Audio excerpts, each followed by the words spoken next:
A lack of focus can derail your productivity and make every task feel like a struggle. Fragmented attention from constant interruptions and unclear progress can lead to frustration and stagnation. Do you actually understand what true focus even is and how it can transform your life and goals? This video will reveal powerful strategies to regain your focus, allowing you to break free from distractions and take control of your attention and goals. If you're new here, my name is Tom and I'm an engineering student on the journey of self-improvement while sharing everything that I learned with you guys. So let's get into it. There are actually two focuses, the first being microfocus. Microfocus is task-based, so this is when you get distracted on a particular task that you are doing. This could be notifications stealing your attention, a family member walking into your room while you're working, or even scrolling down to the comment section of a video. All these distractions can just slowly build up over time to a point where you're at the end of the day and you don't actually know what progress you've made on the task at hand. So the first thing to look at to get your micro-focus back is to look at the setup that you have when you're completing your work. In the modern day, it's so hard to stay focused when you just have notifications constantly blaring at you 24/7.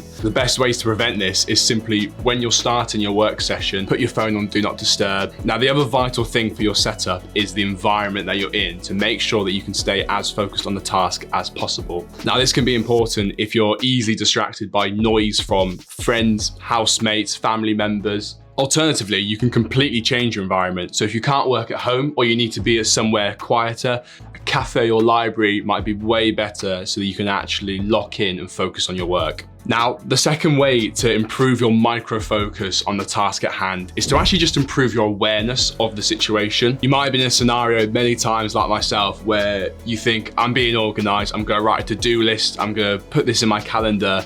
But what you actually write in there is simply do work. The problem with this is that it's not specific at all. When it comes around to actually completing the work, it can just go straight into autopilot as it knows the exact steps it needs to go through and not get distracted. The other side of your awareness is actually how present you are in your work. You might find yourself getting easily distracted, daydreaming, procrastinating, whatever it may be, simply because your mind is going at 100 miles an hour and you can't actually focus on what you need to be doing in front of you. To improve this further, integrated meditation and mindfulness throughout your days and routine can really help to calm your mind when you're coming into these work sessions. And there you go. So as long as you know what you're doing, you've set up your environment correctly, and you remember to stay mindful and present, micro-focus is actually as easy as that. If you've made it this far into the video, well done. You've actually stayed micro-focused, which the majority of people can't do nowadays. So this is a reminder to hit that like and subscribe button. Micro-focus is all well and good on the individual tasks that you're undertaking, but the way to actually see tangible progress is your macro focus. Macro focus involves staying committed to your long-term goals. Some examples of losing macro focus can be changing your gym routine after a few weeks because you feel like you're not making progress.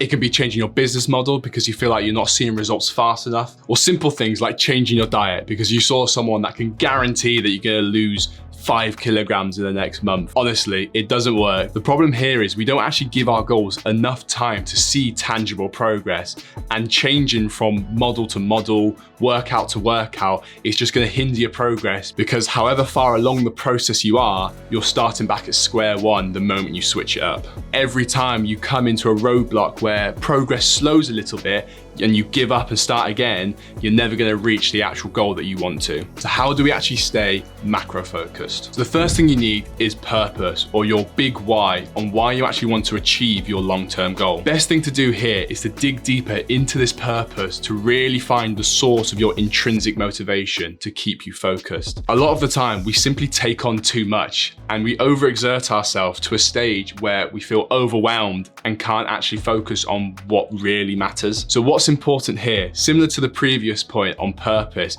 is to just focus on the main goal that you are on at the moment. For a long time, I wasn't making progress in any of my goals because I was simply taking too much on.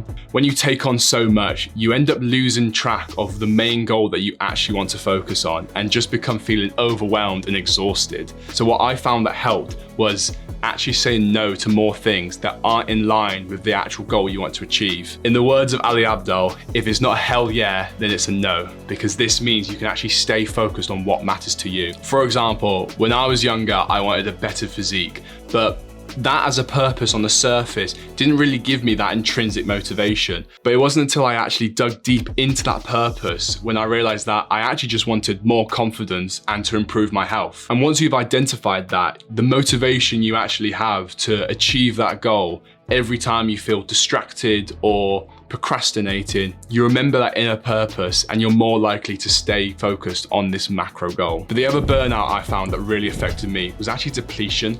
There was a lot of time where I was working for long hours, micro-focused on the work at hand, but I wasn't actually taking breaks, or the breaks I was actually taking wasn't actually allowing myself to recover and relax. Now, the main culprit for this is doom scrolling.